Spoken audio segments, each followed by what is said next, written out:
Bonjour et bienvenue au JT du siècle, en ce mercredi 14 avril. Le désarmement de l'Allemagne. Vous verrez que les Allemands eux-mêmes vont nous aider à l'obtenir. Ce sont en effet les ouvriers du bassin de la Ruhr, comme l'observe à propos Marcel Cachin, qui demandaient que l'on désarme immédiatement la Reichswehr, partie centrale de l'armée allemande. Ce n'est pas douteux que la démonstration de Francfort et l'incident franco-britannique qui s'en est suivi peuvent apporter les meilleurs arguments aux démocrates d'Outre-Rhin, sincèrement désireux d'en finir avec le militarisme. Pour juger sainement, il est indispensable de se rappeler, et là-dessus, messieurs André Pierre et Grunbach nous fournissent de précieux éléments d'information, qu'il y a deux Allemagnes, comme il y a deux France et deux Angleterre. Les réactions militaristes d'un côté, la démocratie de l'autre. Appliquons-nous, de toutes nos forces, à servir contre le militarisme prussien, la démocratie allemande, car la victoire de celle-ci est, plus que jamais nécessaire, au salut de l'Europe. Le jour où il y aura en Allemagne une vraie république, d'autant plus forte qu'elle sera désarmée, la grande question de vie ou de mort, posée à toutes les nations du continent, sera bien près d'être résolue, car, avec une vraie république allemande, une vraie société des nations sera réalisable, et quelle que soit leur envie, il n'est pas un de nos réactionnaires qui puisse y contredire. N'est-il pas très caractéristique d'avoir entendu par deux fois, et hier encore, M.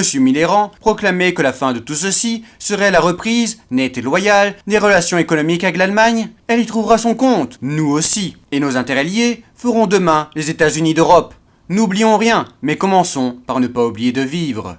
Après les pourparlers diplomatiques qui, en ces derniers jours, ont heureusement apaisé le différend franco-britannique, a eu lieu hier, entre les ministres de la guerre de France et de Grande-Bretagne, un examen des mesures que les deux grandes puissances alliées doivent prendre de concert pour forcer l'Allemagne à exécuter les stipulations militaires du traité de Versailles. M. Winston Churchill, secrétaire d'État britannique à la guerre, a envoyé jusque Paris, dans le but de pourvoir aux moyens les plus sûrs et plus efficaces de désarmer l'Allemagne, de la contraindre à effectuer, selon ses obligations, la livraison et la destruction de ses munitions et de son artillerie. La conférence de M. Winston Churchill et de M. André Lefebvre a réuni toutes les personnalités militaires de la plus haute importance, ce qui prouve que toutes les questions concernant le désarmement de l'Allemagne ont été envisagées à fond, sous leurs divers aspects et dans le plus minutieux détail. À l'issue de la conférence, un communiqué officiel a été publié, faisant connaître en ces termes l'excellent résultat de la délibération. On est arrivé à un accord complet sur tous les points de principe. On a été d'accord également sur ce point, que pour activer les opérations, il était nécessaire d'augmenter les officiers français et britanniques employés à ce travail par la Commission interalliée de contrôle en Allemagne. Et cette réponse